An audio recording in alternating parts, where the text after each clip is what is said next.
ಇದು ಕಾಡು ಮಧ್ಯೆ ನಡೆಯುವ ವಿಶೇಷ ಉತ್ಸವ. ಪ್ರತಿ ವರ್ಷ ಕೃಷ್ಣ ಪಕ್ಷದ ಅಮಾವಾಸ್ಯೆಯ ದಿನದಂದು ಇಲ್ಲಿಗೆ ನೂರಾರು ಜನ ಭಕ್ತರು ಆಗಮಿಸಿ ಪುಣ್ಯ ಸ್ನಾನ ಮಾಡುತ್ತಾರೆ. ಈ ಪುಣ್ಯ ಸ್ನಾನದ ಸಂಭ್ರಮ, ಕಾಡಿನ ಮಧ್ಯೆ ನೂರಾರು ಭಕ್ತರ ಸಮಾಗಮ ನೋಡುವುದೇ ಸಂತಸದ ವಿಷಯ. ಹಾಗಾದರೆ ಏನಿದು ಹಬ್ಬ ಅಂತೀರಾ? ಈ ಸ್ಟೋರಿ ನೋಡಿ.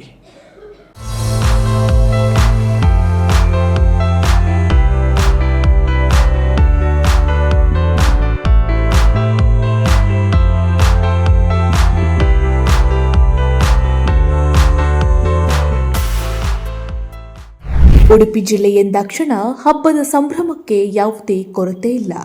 ಮುಖ್ಯವಾಗಿ ನಾಗರ ಪಂಚಮಿಯ ಬಳಿಕ ಮಳೆಗಾಲದವರೆಗೂ ಕರಾವಳಿಯಲ್ಲಿ ಹಬ್ಬಗಳ ಸರಮಾಲೆಯನ್ನೇ ಆಚರಿಸಲಾಗುತ್ತೆ. ಇಲ್ಲಿ ದೇವರುಗಳ ಹಬ್ಬದ ಆಚರಣೆಯ ಜೊತೆಗೆ ದೈವಾರಾಧನೆ ಕೂಡ ಪ್ರಮುಖ ಅಂಶವಾಗಿರುವ ಹಿನ್ನೆಲೆಯಲ್ಲಿ ಇನ್ನಷ್ಟು ಉತ್ಸವಗಳನ್ನು ಕಾಣಬಹುದಾಗಿದೆ.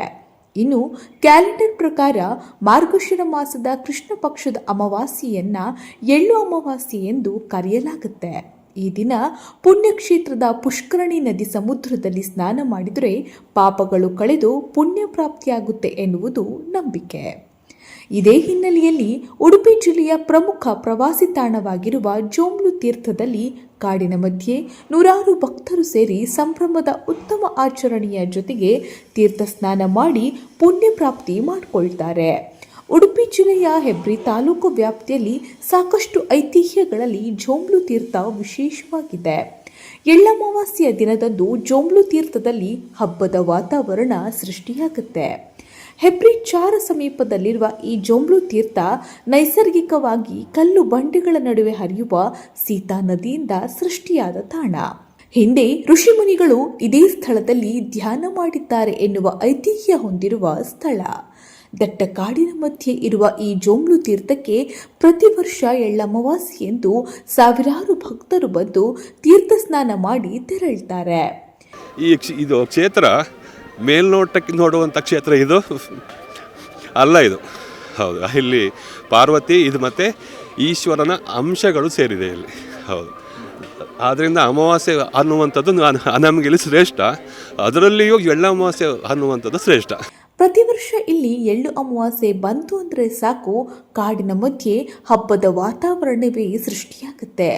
ಜೋಂಬ್ಲು ತೀರ್ಥ ಕೇವಲ ತೀರ್ಥಕ್ಷೇತ್ರವಾಗಿ ಗುರುತಿಸಿಕೊಳ್ಳದೆ ಪ್ರವಾಸಿ ತಾಣವಾಗಿಯೂ ಗುರುತಿಸಿಕೊಂಡಿದೆ.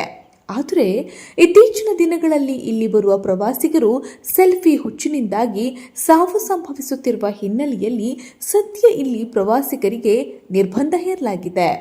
ಕೆಲವು ವರ್ಷಗಳಿಂದ ಕೇವಲ ಎಳ್ಳಮಾವಾಸ್ಯೆ ಹಬ್ಬಕ್ಕಾಗಿ ಮಾತ್ರ ಇಲ್ಲಿ ತೀರ್ಥ ಸ್ನಾನಕ್ಕೆ ಅವಕಾಶ ಕಲ್ಪಿಸಲಾಗುತ್ತಿದೆ.